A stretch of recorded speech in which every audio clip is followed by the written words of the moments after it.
laughter is a magical thing. Like, I'm a big proponent of you can't laugh and think at the same time. It's pure presence. It is unfiltered joy. It's one of the highest vibrational states that we can actually commit ourselves to. You will start laughing by proxy because not as a means to follow the lead of everybody else, but because you feel like you're a part of something. And I'm up there on stage trying to cast a spell on you to trick you into forgetting what's going on outside those doors so I can keep you here in a jovial state. And I think boiled down fundamentally, my job is to leave you in a higher vibrational state than the one you came in. That's why it's better live. You know, you can watch tons of comedy from the comfort of your own home. It hits so differently than when you're live and you find yourself laughing along with everybody else. So it's a pure vibe, man. None of you were in here like, I gotta go to work on Monday. You stayed right here and you were happy about it and you were fine with that freedom. And I tell them, take that with you. I love that, Go out there in your day-to-day and stay right here, right now. Anxiety is in the future, depression's in the past. Right now is where the magic happens. It's where the joy happens. It's where the connection happens. So take that presence with you and stay in that moment because your joy is your power and you should always protect it. Don't give others your joy away. Welcome, everyone, to the Beyond the Cover podcast. My intent with creating this podcast was to provide a platform where men can speak openly about their journeys with mental health without fear of judgment while doing so. While I, the host, or you, the listener, may not agree with everything or anything that a certain guest says for that matter, my focus is not to decipher what is right or wrong. Rather, it's to gain a better understanding of why somebody thinks and acts the way that they do. And with this understanding, we will begin to make better sense of our own lives and the world around us. So join me as we open the books into these men's journeys and dissect the pages within. Myles Weber, welcome to Beyond the Cover. What's up, homie? Thanks for having me. This is going to be an exciting conversation because, one, I'm sure you're going to bring a bit of unknown because you're a comedian. Oh, yeah, that's my job. It's just your job. Whip the rug out from underneath you. Is to just let things fly and keep people on their toes because I assume, and at least for the events that I've went to, you don't know what you're walking into. And I think that you, as a comedian, really lean into the unknown because it's the shock value. It's trying to catch people off guard so that they're in stitches by the end of the night. Like, this guy's hilarious, but what's predictable I don't think would be funny. So, so if you catch me off guard, I'm ready for it. I came in here a little this morning being like, hey, he may throw some curveballs at me, but maybe I'll throw a few back myself. So we'll see what happens. Yeah, man. we'll just let it go, man. I know, exactly. But it's good to be here. You got a nice setup, and I had seen your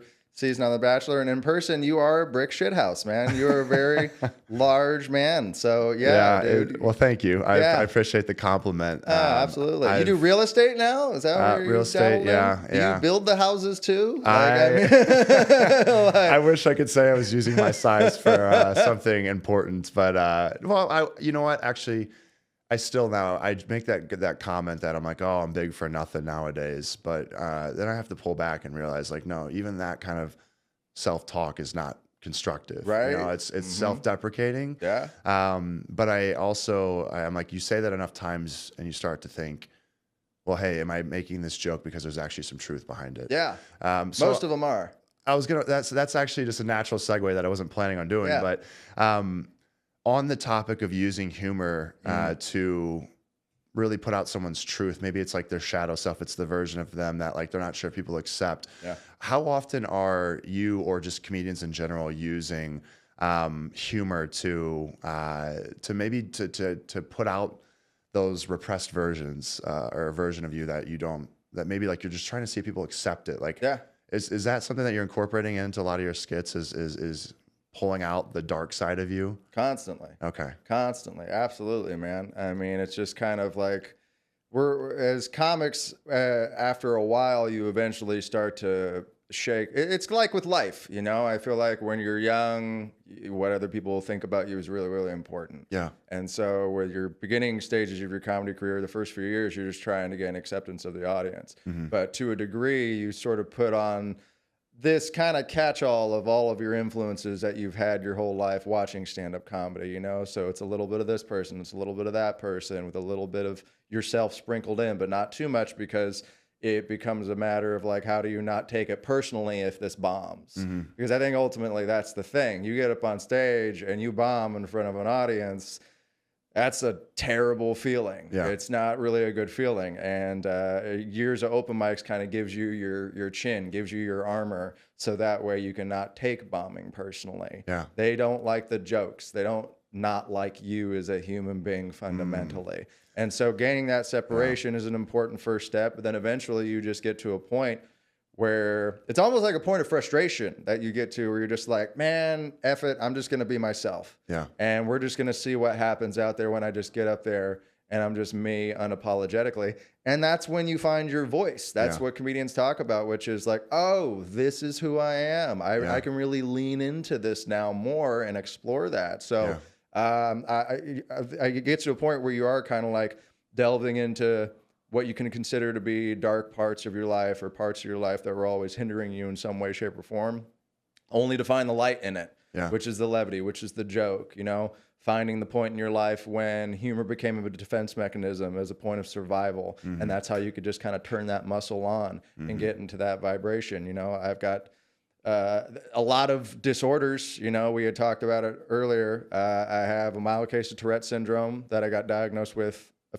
couple of years ago, which after you're 30, just say I twitch sometimes. Yeah. Like, I think we're far enough into the game. I didn't need a new thing. Yeah. And so I got mild case of Tourette syndrome, generalized anxiety disorder, ADHD, and OCD.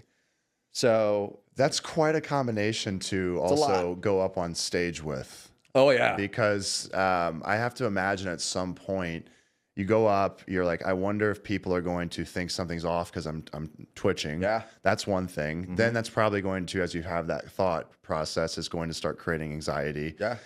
But that's just the one part of it. The other aspect is, are people going to like these jokes? So as I tell my first joke, I want go into the resiliency aspect for me, because I imagine you have a ton of resilience. Because what I like that you, and I want to highlight this, you mentioned about separating your identity from the joke itself. So being able to say, hey, if somebody doesn't laugh, it's not because I'm unfunny or they don't like me. It's they didn't like the joke. Yep. And I think that is a really big factor that people should keep in mind when it comes to not taking things personally. Yes. Is understanding that, like, I'm also walking up on stage and people, this is their first maybe introduction to me. Yeah. Or maybe they've seen a couple of things that I've done prior, but for the most part, they have not spent days in a room with me or weeks upon weeks of getting to know me. Yep. And so they're having an impression based off of what they've seen prior, or maybe this is the first impression. Yeah. And so can you really know a person within 1 hour time frame?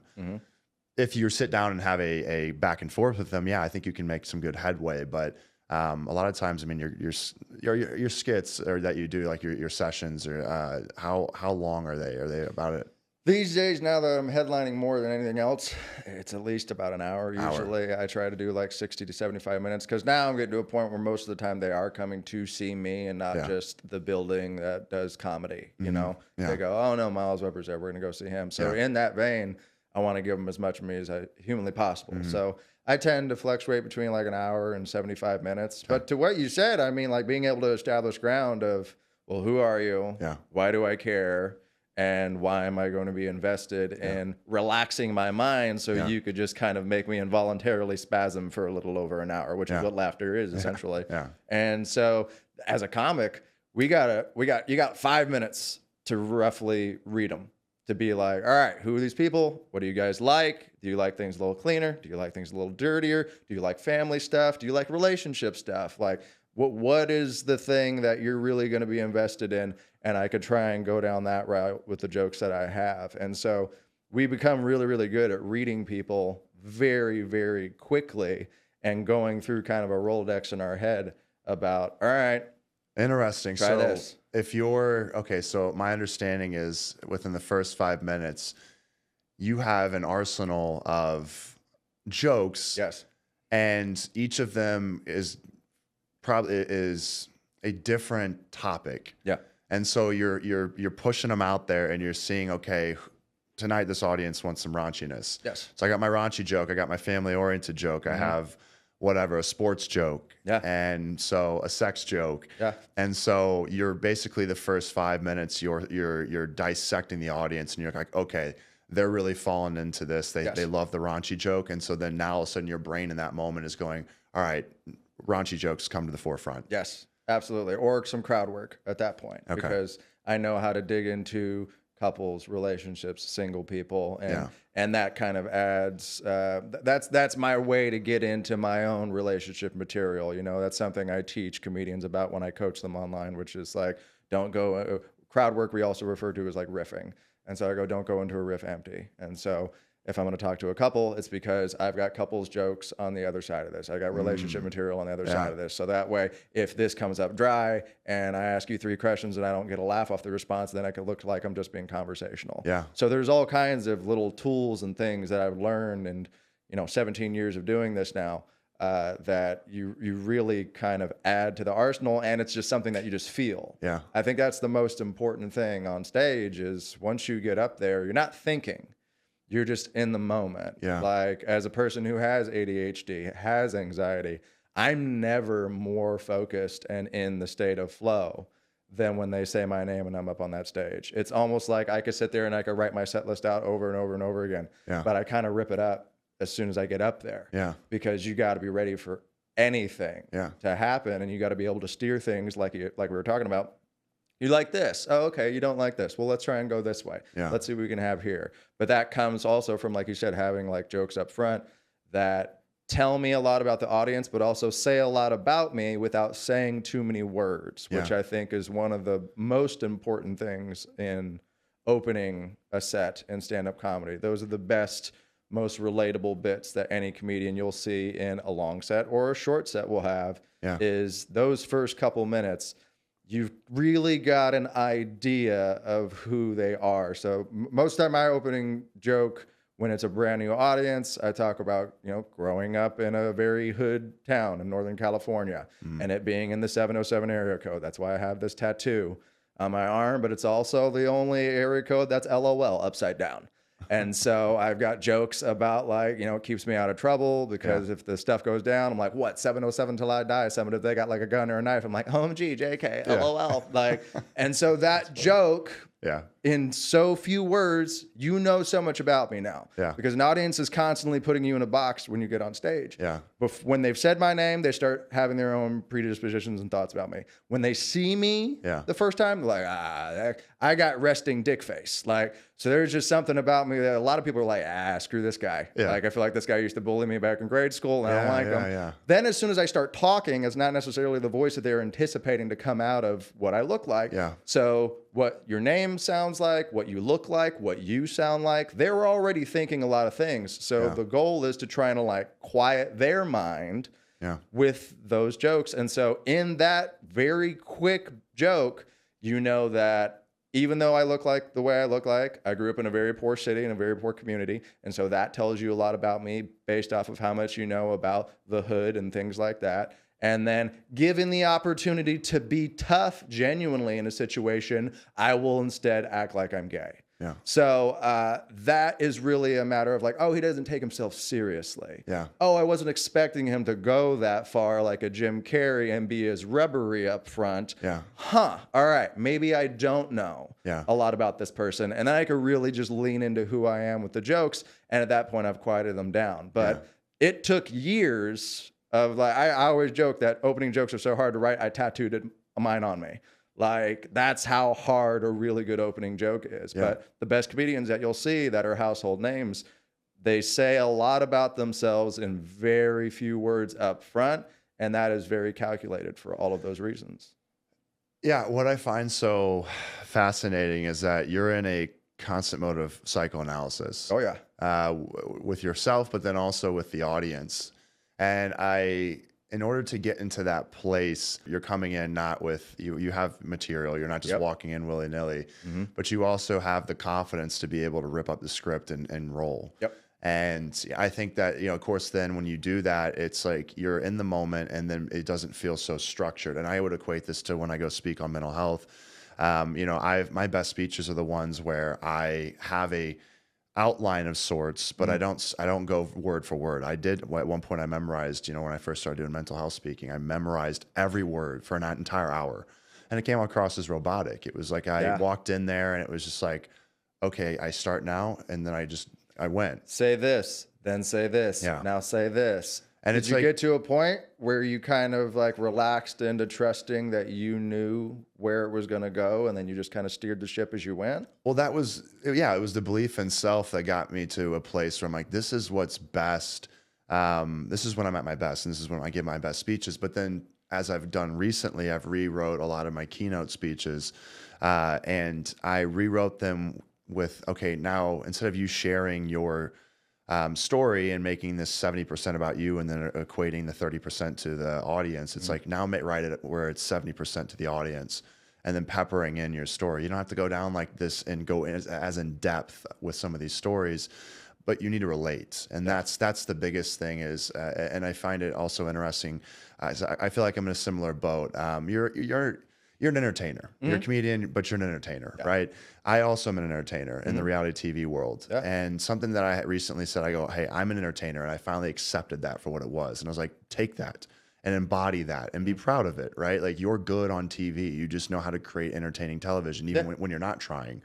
You just happen to be a spectacle, for better or for worse, but you are authentic. You go in there and you create a mess, and it ends up panning out well for people that want to watch chaos. Sure. But something that I realized was and this is one of the hardest things that I had to do, was I'm like, I have a certain, type of, and people make an impression about me. They stereotype, and they create stereotypes when they walk in the room. You said like, I'm a shit brick house. Yeah. But a lot of people seem to think that like, okay, he's probably a douchebag. I have resting bitch face when I'm not smiling. Exactly. I say bitch face, not dick face, but it's all the same, right? All adjacent. Yeah. And so I walk in a room and I feel like I'm fighting an uphill battle. That's at least how I used to see it. But then I switched it and I said, also you could look at it this way. When I walk into a room of kids, and I'm a former NFL athlete, former bachelor, I have all this now credibility. So when I walk in a room, and I start speaking about emotions, a lot of young kids are taught like, oh, emotions are for wimps. And we don't want, I don't want to talk about that. My friends would call me a pussy if I were to cry or show emotion. So they suppress it. That's what I did whenever I was that age. So when, we have a 6'5", 250-pound dude walk in the room and start talking about these feelings and how it's okay to cry and all that, I, for one, am confident because I'm like, what, these kids can't call me a wimp. Like, I know I went up against guys in the NFL that were 280, 300 pounds. And I'm like, I know what I physically, my ego is quelled now because I'm like, I can take anybody on. I have no fear of like getting into an altercation if I have to, but I don't need to. On the flip side, these kids, it rattles their brains. They're like, what is this? Like, this isn't what I thought like that this guy would come and speak to me about. And so I was like, this is actually a competitive advantage and also a blessing. It is. In some rooms, yes, I walk in rooms and people judge me, and then, they go, I don't want to go near that guy, and they don't talk to me. But I'm like, that's the wrong person. That's not the person I'm supposed to connect with.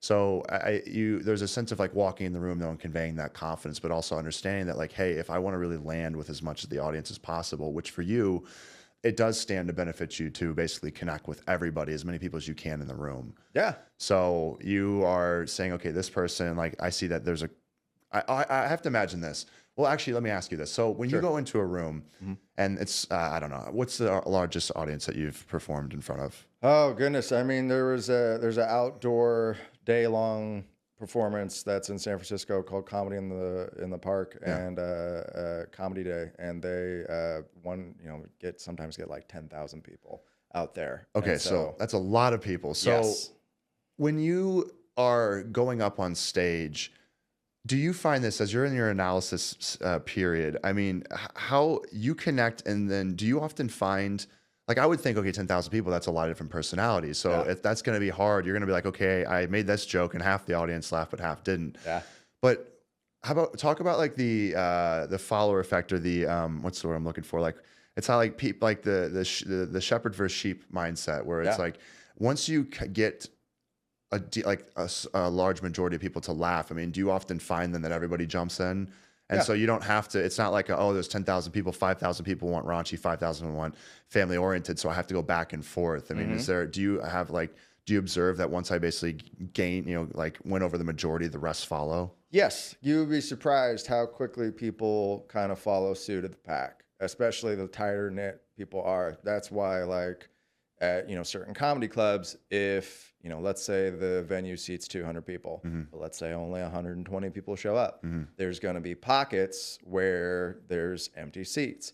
Psychologically, and I always end up telling this to the people who are working the front door seating the club, I'm just like, put them all together. Like, no matter what, don't sit it like we're playing baseball where it's like shortstop, third, outfield. Like, I need them all together. Like, everybody needs to be tightly packed in one group, because that psychologically, people follow the pack. Even if they're the person that is so like, man, nobody tells me what to do and I'm my own person.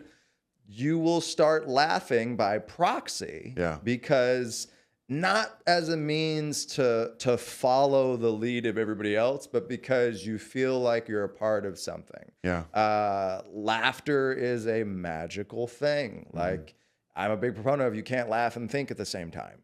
It's pure presence. It is unfiltered joy. It's one of the highest vibrational states that we can actually commit ourselves to. And I'm up there on stage trying to cast a spell on you to trick you into forgetting what's going on outside those doors, so I can keep you here in a joyful, jovial state for an hour or an hour and a half, however long the show is. That's my job. And I think, boiled down, fundamentally, my job is to leave you in a higher vibrational state than the one you came in. And when people feel like they are a part, that's why it's better live. You can watch tons of comedy from the comfort of your own home. It hits so differently than when you're live. So people, when they're in the building, where they're in a room and they feel like they are a part of something massive. Like, I mean, we could all watch Taylor Swift concerts from home. If really it was the same feeling, there would be no reason why she would be selling out stadiums.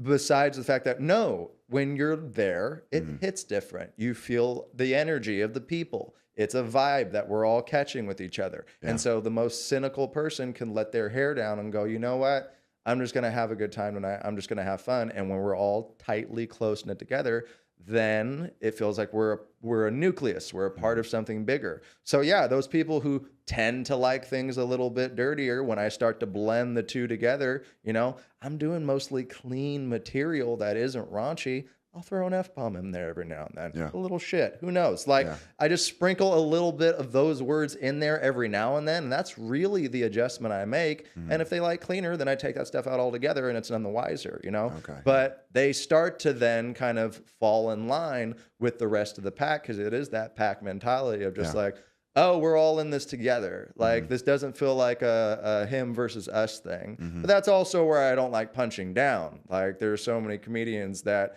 for the longest time, I've engaged in roasting the audience, and I prefer to honey roast them. I like making people feel like we're having a positive spin. Why I like what they're wearing, why I enjoy the vibe that they give off, why I would like to hang out with them at some point, and finding the type of positive situation that I can really make people feel like they're not lesser than, they're on equals. And I've heard as much after shows. People come up to me that I talked to in the audience while I was on stage, and they're like, man, I never felt like I was less than when you were talking to me. I never was afraid. I never was scared. And there's something to that vibe that the people who are kind of defensive, they let their guard down. And when your guard is down, the laughter could come in and you find yourself laughing along with everybody else. So it's a pure vibe, man. Yeah, I really think what you're highlighting, or what I took away from that, was the power of presence. It's when you're there in person, it's a feeling. And when you're not there and you're watching on a TV screen, oftentimes people aren't in the moment. They're on. If I'm watching something on TV, I got my phone out, so I'm watching a performance, but then I'm looking down, my phone dings. And then I get up to go grab a glass of water or whatever, and so I'm moving around the house and it's in the background. But my presence is not there. It's elsewhere. And so what makes a comedy event or a football game or a concert, what makes it so powerful is when you're there in person, you really can't. The music's loud for a concert, so like your brain can't think. It's just there, and you're feeling, and you're in it, and you can feel the vibration, and then you can feel the presence of the people, and that's what makes it so great. Is to your point, is it's that presence. And I think when so often nowadays, our society, people are getting pulled anywhere but the present. Yep. So you have distractions everywhere. Your phone's dinging constantly. You have your TV on. If you're working from home, and you hear the background noise, and there's just too much that I think pulls us away. We also then get in our own heads, and we start thinking about the conversation we had yesterday and how I wish it would have went better with that person, and then what I have a deadline coming up for work.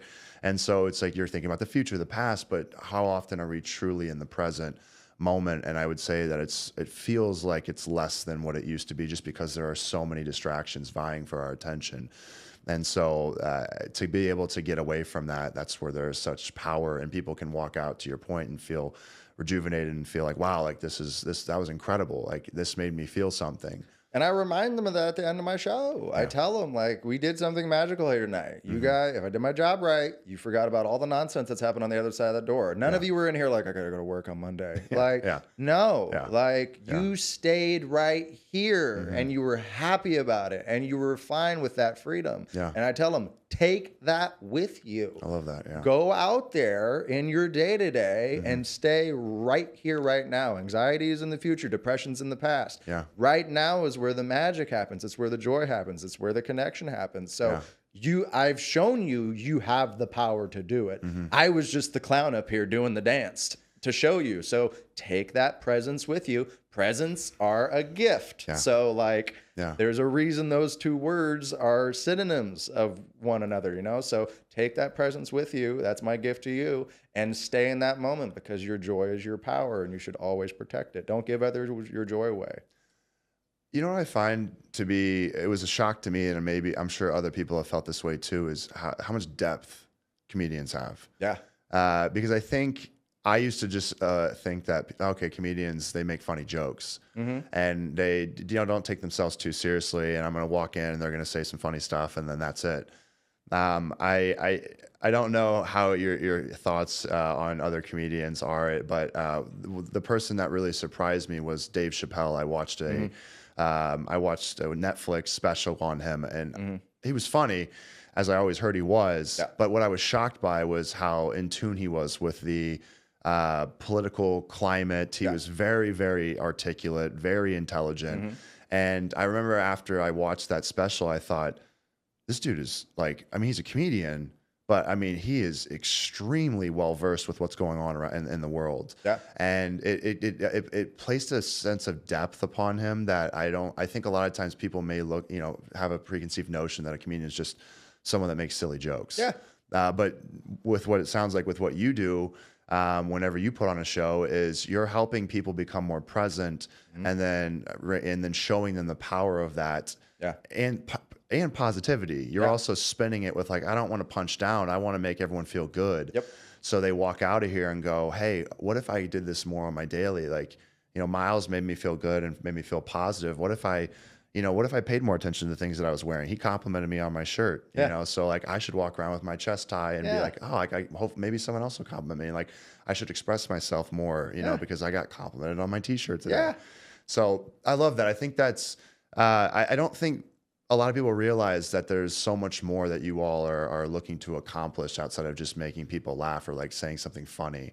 And in that same vein, if you had to put a percentage on Myles the individual versus Myles the comedian, Myles the individual, what percentage of him shows up in your comedy show? Do you feel that you're 100% authentically able to be yourself when you're, well, that's not exactly how I want to say it. Let me switch gears here. So oftentimes when somebody is performing, there's an aspect of they can get into a character mode or an alter ego. Like a Larry the Cable Guy. Yeah, they can take on a persona. Sure. And so the reason why I wanted to backtrack there is because that alter ego is still a part of ourselves. So I don't want to say, hey, if you're in that alter ego state, you're not authentically yourself. Yeah. But with that, so whether it's an alter ego that you put on, which is still counting as yourself, sure, how much of what you're doing is an act as well, away from who you are? Sure. I think alter egos and characters like a Larry the Cable Guy or, a Jeff Dunham who has literal characters that he's bringing on stage with him in the form of ventriloquism. I think that's just a layer to who they are. It may be a small piece of who they are, but it's a part of them that they turn up all the way.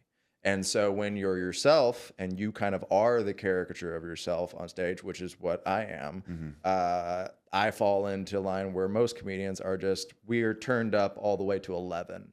Okay. Like if we have a dial that goes up to 10, Yeah. it's very Spinal Tap where it's like, but these go to 11. Yeah. So in my day-to-day, like walking around talk with my family, with my wife, my son, things like that, my friends, I say I probably walk around at about a 6 or a 7, you know, Okay. I mean, fairly moderate, a little bit higher up. I do kind of like sit back, and if there's a moment to say something kind of funny, I do, but I'm not always going for the joke. Yeah. I kind of turn it back down to a resting level to where in case anything happens that I need to come down to a 3 or a 4 to be there and be empathetic, then I can come down pretty easily, as opposed to always being on looking for the joke.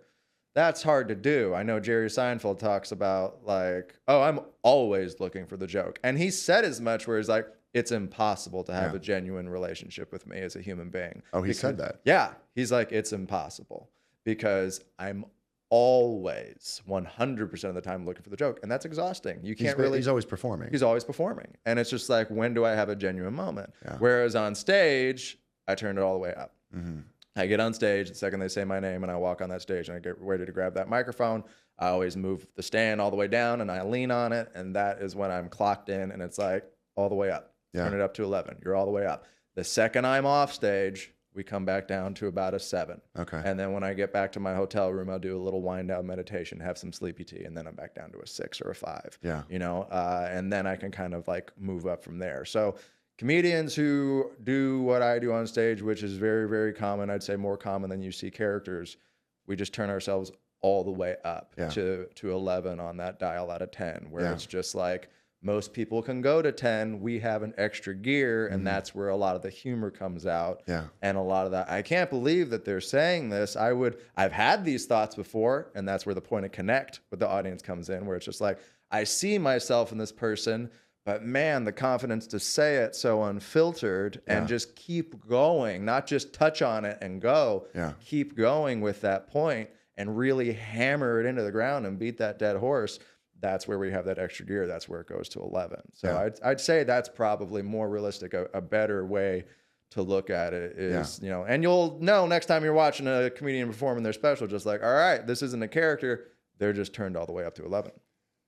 And it's interesting because as I experience more life, I'm able to find parallels. And as you were speaking, I'm like, this really almost feels very similar to me when I go out on the town for a night out and I'm putting on the best version of me. And the best version of me is the on steroids version, which is taking my energy and revving it up. And so for me, how do I do that? I drink my espresso martinis, because I get that caffeine boost, but I also get the alcohol that kind of, you know, starts to like just like relax me. You a little. And then what I've found recently is, as I've dove into shadow work and alter egos, is I started wearing hats. And like as I put on a hat, it's like the second I put the hat on and I pull it down to a certain level, I feel like I go into my alter ego state. Okay. And that version of me is just the like relaxed, suave, like just calm version that like I have my day-to-day self where I'm like, I'm not trying to have high sex appeal. I'm trying to like go about my day and create and talk about mental health or whatever. But if I'm going out on the town and I'm on a date or whatever, I'm like, I want to have that sex appeal. I want to, you know, I want to be like cool, calm, and collected. I want her to feel that energy when I'm out with her. And so it's like I'm engaging in a routine of, I know what I need to do to dial myself in. And it's similar to, as you said, when you go up on stage, you set the mic at a certain height. You know, you're performing a ritual of sorts to get your brain to go, time to lock in. Yes. And so I think it's really cool because as so much of what you're sharing up on this stage is like, it's really the stage of life that we're all living within. And it's like, you can take everything you're doing and you're showing people like, take this and you can find a parallel in your day-to-day life. Yeah. And carry this out to the same degree. Yep. and be able to, dialing that up. Because I'm in the same boat as you. I think for me, I don't want to, I've taken on a different character before in my life. And I was always there was this separation where I'm like, I can't fully embody this because it drains me. This isn't who I want to be. Yeah. It's who I think people want me to be, but it's not what I want to be. Exactly. And I got to a place now through just doing the things I love and then highlighting that. I'm like, okay, I am my goofy self, but I'm able to take this and level it up. I can't always run at an 11 because it burns me out. I get tired. It's like hard to stay at that top level. Yeah. Which is why you have to come down to your point. You've got to. I also wonder though, if you were always dialed in at 11, like then in your personal relationships, would people take you seriously? That was hard because I was all the way up to 11 all the time. I'd say for, the first 22, 23 years of my life. And then when I first started dating my now wife over 12 years ago, there was a moment where we were in a serious moment and I was kind of still up to 11. And she literally went like this to me. She went, And I was like, what? She's like, I need you to be a serious person right now. Yeah. And so let's turn it down a little bit. How can we do? I was like, oh, like if I want to have meaningful relationships, I have to have different gears. Yeah. I have to be able to dial it down. I got to be able to. And so the power came in being able to use that switch because I want to be a person who can be trusted as a confidant by my wife, my friends, my family, things like that. Yeah. I appreciate when people are open and candid with me and they trust that I'm not going to try and make them the butt of a joke or talk about them on stage in a demeaning way because of this conversation. Yeah. And I see when I'm in that mode and I tell people like, man, I'm really sorry that you're going through this. That sounds really, really hard. Yeah. Is there anything I could do to kind of show up for you in this moment? Tell me what you need, really. What do you feel like you need? They get so relieved. And that does a lot for them because they had it in their mind where Myles is always looking for the joke. This is probably just going to be why would I tell him anything? It's just going to be the butt of a joke. And so being able to share that vulnerable space, it's really, really important. And that's how you have meaningful relationships. And that's why I've got relationships that, I may have just talked to a person at a comedy club that was a comedian who just needed a little boost, and I didn't go for the joke or try and nag him or bring him down. I'd had a conversation with a comedian who she was recently, I've known her for years, and we did this small little show at a bar, and we were talking, and I could just tell that she needed a pump. She was just really down on herself, and I was just like, you deserve a seat at the table as much as anybody else does. Look at all that you've done. And I was able to list off, like, the shows we had done where she was really, really funny, the consistency of her showing up, even though she has real crippling anxiety. It's like, it's not easy to put the makeup on and get here and make them laugh when you're feeling less than. That's like playing hurt, in football and things like that. We have our emotional hurt, and it's like, you get bad news right before you go on stage. Guess what? They still said your name. You still got to make these people laugh. These people, their emotions and their good time tonight takes priority over whatever it is I'm going through. How do I put that in the back seat? And I'm like, look, you've been able to do that time and time again. You deserve a seat at the table as much as anybody else. And she hugged me and cried because she was like, thanks, you're such a good dad. And I was like, oh, well, thank you. Yeah. I wasn't trying to dad you or papa bear you, but in the moment, it's what she needed. Yeah. And so I think, years ago in my early 20s, I didn't have that gear. And now, even as small as that seemed, I saw recently she was in a comedy competition. She took first place. Yeah. And it's a national comedy competition. And I just messaged her and I was like, fuck yeah, you did.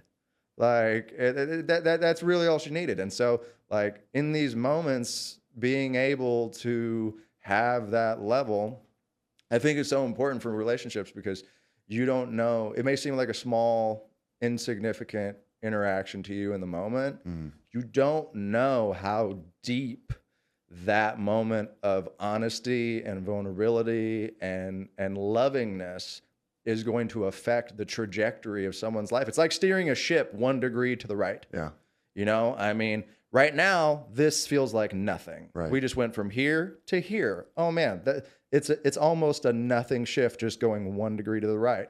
But in 10 days, Yeah. that ship's going to be all the way over there. Right. As Correct, opposed to just right here. Mhm. And it's because we just moved the wheel Yeah. one notch over. Yeah. So there's a lot to be said for not really understanding how deep these small moments go, because to you it could be a small moment, but to that person it was everything. Yeah, the power of one conversation. I mean, I've had a few times in my life where my life has changed based off of what one person said to me. Yeah. And so I also think that we should always keep that in mind, to realize that our words do matter. The words that come out of our mouths are important. Every word that we say can be taken one way or the other. Yeah.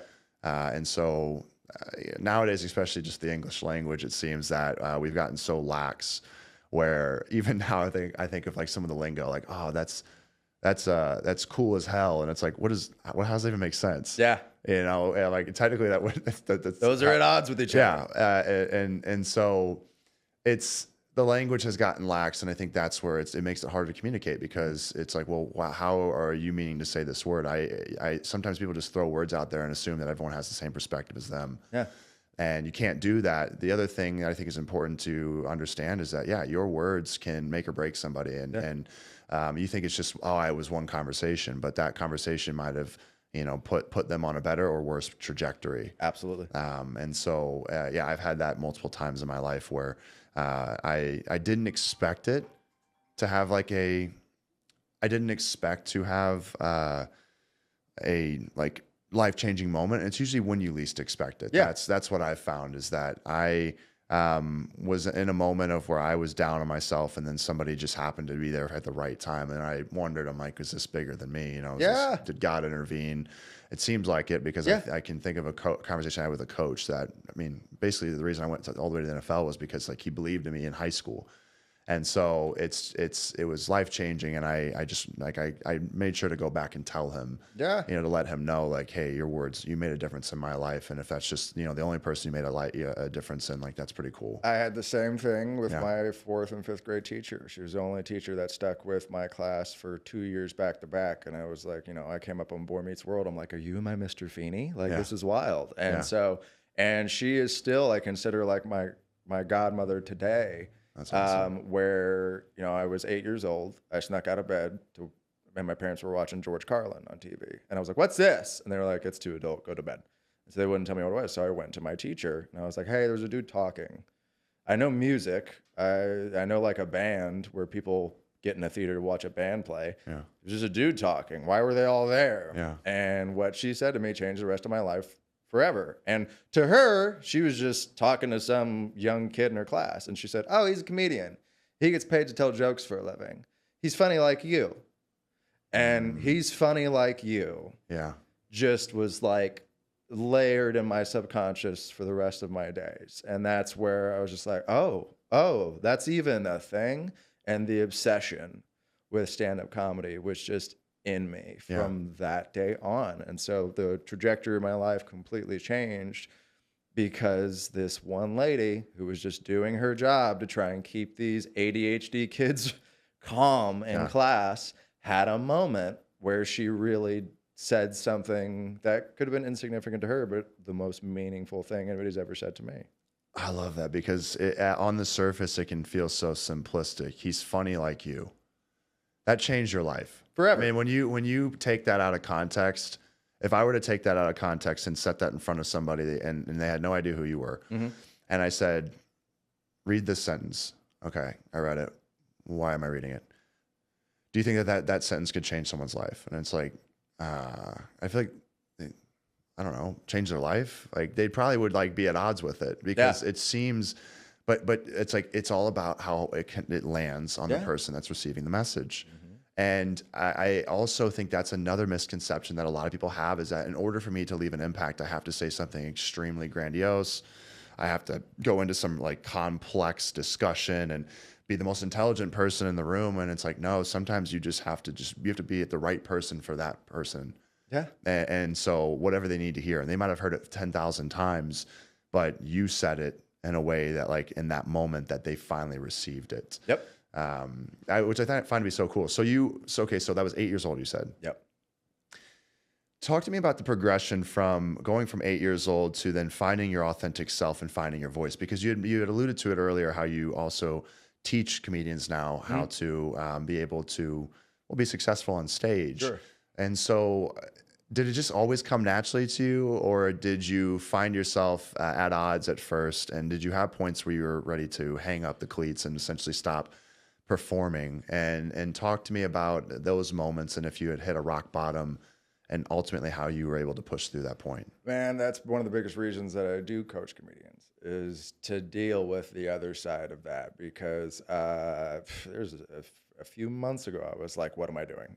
Why am I doing this to my 20 family? so years later, and you still have those man, thoughts. like still having those thoughts. Like that voice never goes away. It's just how you interact with it. That means everything. I mean, I was 19, fresh out of high school, and was going to go do an open mic nearby at a comedy club that was 15 minutes away from where I live in Northern California.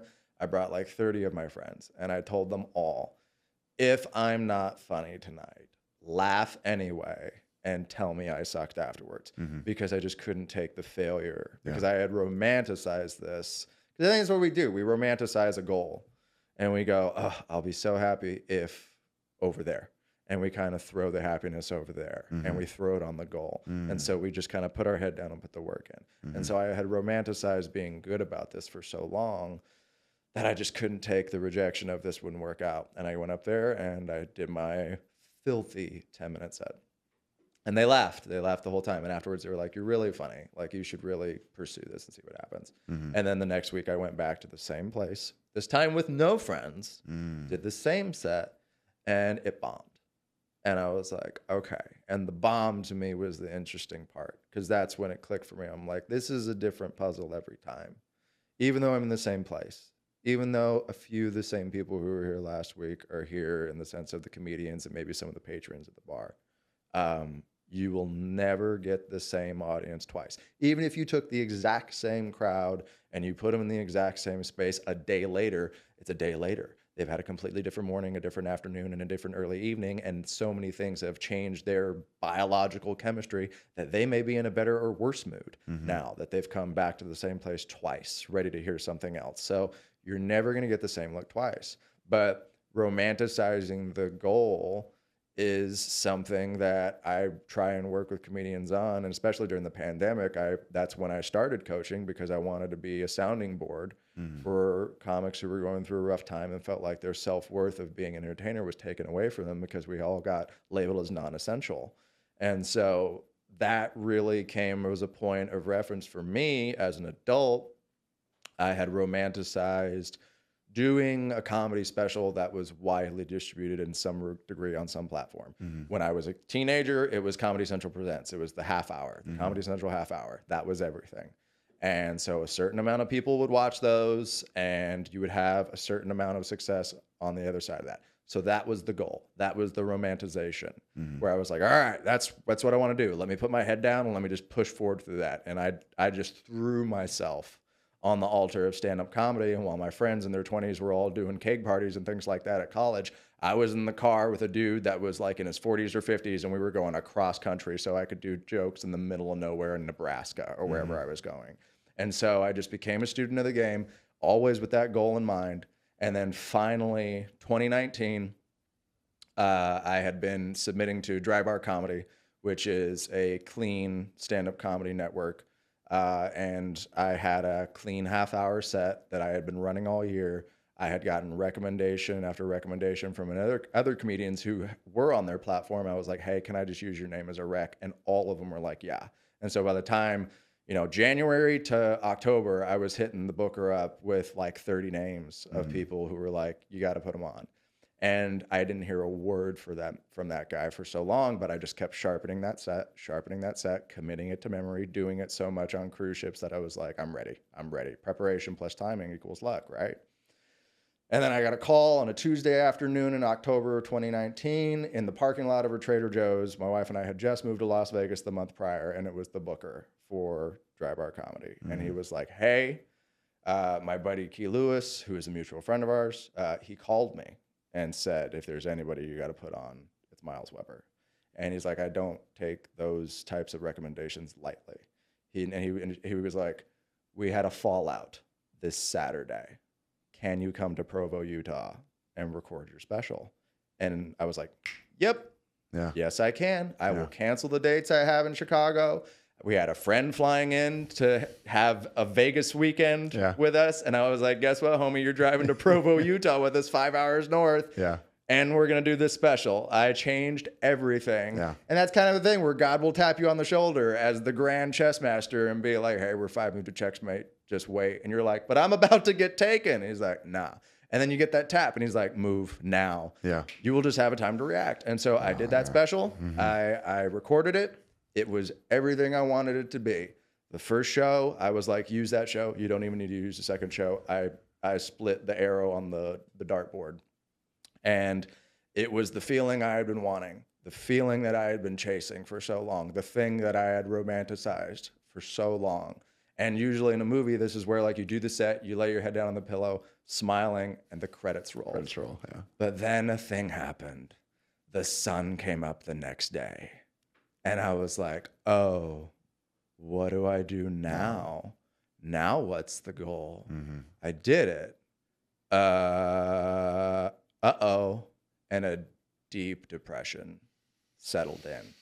And I actually looked it up after that and learned from my therapist, post-accomplishment depression is an actual real thing. Yeah. You know, the writer for Eat, Pray, Love talks about it, where after she wrote Eat, Pray, Love, she was like, what do I do with my life now? Yeah. Like, how could I ever touch that again? Yeah. And it's because you romanticize a goal for so long, it becomes everything to you, and you take yourself out of what we were talking about earlier, the present moment, which is where all the joy is. You got to enjoy the journey, and the journey is every single second of every single day, finding that joy to be able to enjoy the process instead of kicking your happiness a little further down the road. Yeah. And so the post-accomplishment depression settled in, and man, I was thinking of hanging it up because I just didn't know what to do. And my wife was my biggest sounding board and my biggest confidant. She's just like, you're great at this. There will be another special. You, like you said yourself, it's a different puzzle every single time. You're never going to master this. It's always going to be the next one, the next one, the next one. George Carlin did like 14 comedy specials for HBO or something like that before he died. And so it's a matter of like, you're always going to be chasing that next thing. And in life, you're always going to be chasing that next thing. So it became a matter of finding my joy in the present moment, finding the things that I'm grateful for every day, experiencing the joy in those things and expressing the outward appreciation for it, and just kind of positively spiraling, because I think we negatively spiral so much. And we're just like, well, what's the worst that can happen? This. Go the other way. Go up. What's the best that can happen? Yeah. Start to go on that. Positively spiral out of control. What if it's the best thing? What if it makes everything? What if it opens up so many unknown doors for me, and those doors open up other things for other people, and I could be meaningful and be an impactful person in their relationship. And so being able to tell comedians like, yeah, you're gonna accomplish the goal. Like, you've got it in you. You set your mind to it. You can do it. But the sun will come up the next day. So you need to fall off the edge of that cliff to show yourself there's a cliff at all. Yeah. Because we lie to ourselves and go, it's only up from here. And that's just not an interesting story. That's not a movie you would watch. That's not a thing you would subscribe to, you know? The ups and the downs, the peaks and the valleys, the highs and the lows. That's what makes you stronger. That's what makes you really put into perspective what's important to you in your life. And so being able to wrestle with, you've done the thing. How do you feel now? Who are you now that thing has been stripped away from you? Okay, now moving forward, is there a way we can shift our perspective so that way you don't fall off the edge of the cliff again? Or if you do, you kind of dust yourself off and go like, man, that was high up there. All right, here we go again, like the yodeler on The Price is Right. You know, I mean, so yeah, man, being able to come on to the other side of your goals and just find love and joy and appreciation for the journey every step of the way. I think that's what you're supposed to call life. Man, I think I've had just 2 minutes of chills, or probably 5 minutes, because I mean, it seemed to have gone so fast with everything that you just stated there, but it really was resonating with me so much so, because again, I love the peaks and valley analogy. I mean, I make that statement a lot. I'm like, there are no mountain peaks without mountain valleys. Yeah. You know, you have to have valleys in order to create a peak. Exactly. So it also gives you the appreciation for once you climb the mountain, you get to the top and you go, oh, wow, this is a beautiful view. but you can't stay at the mountaintop, for too long. I mean, You got to slide down. Yeah, because once we climb up it, what do? We always climb back down it. Nobody just like climbs to the mountain and goes, I I'm gonna live here now. Yeah, no. Yeah. Like, we take in the view. It's beautiful, breathtaking. It feels life changing. Then we go, okay, time to go back home. Or, and so we climb back down. And so it's the same thing in life where it's like, you can't always ride a constant high. And if you did, then you'd be chasing for more highs, and it would have to be, that high would not become enough. And I did that with reality television, where it's like, I got to the peak and I go, well, now what? And then I got really depressed because I was like, wait, I can't, I started chasing highs, and it was like, I started to get some of them. So I started basically adjusting my dopamine up. And it was like, I need little hits. And I just kept hitting.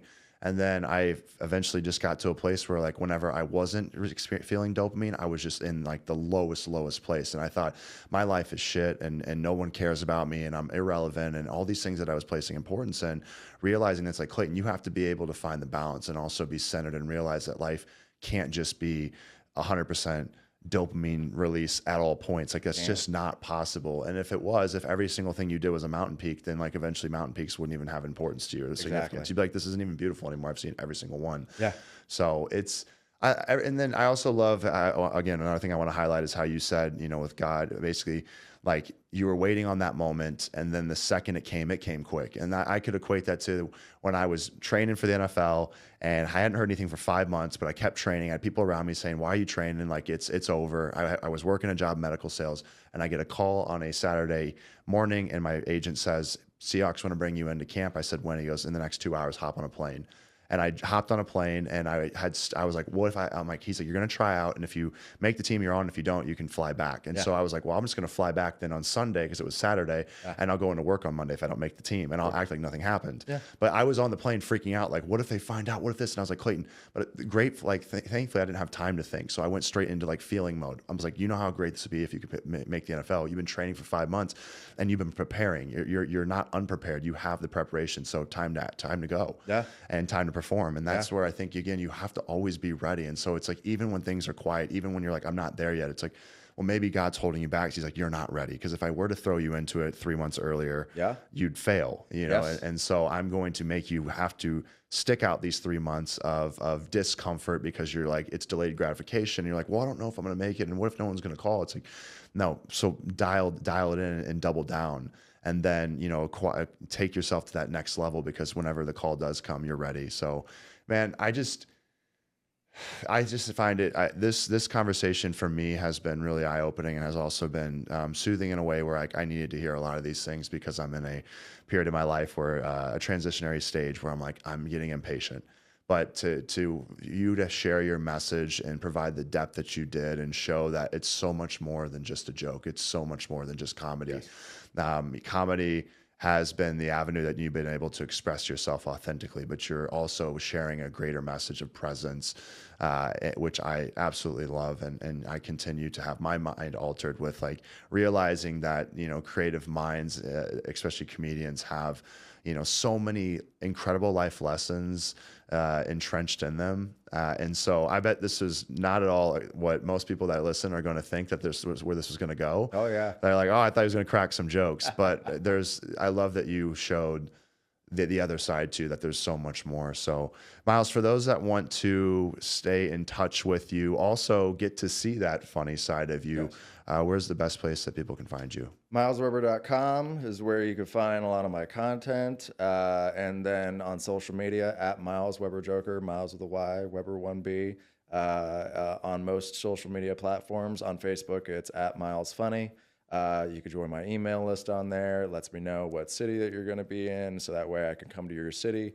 Yeah, follow me online. That's how you support the creators that you like. If you like a person online, if you follow somebody and scrolling onto their video brings you joy and raises your vibration, comment, like, share, sign up for their email list, buy their merch, like, do what you can to support them, because I think people get in such a mind of like, oh, well, they're getting a lot of views, so they must be fine.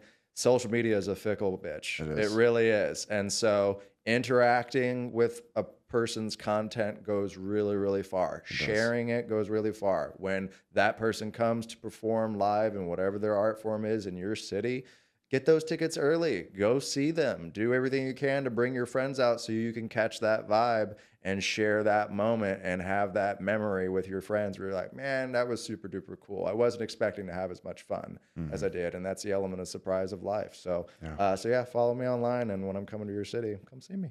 Go see him. Myles, thank you so much for your time today. Thanks, Clayton. Appreciate you, man.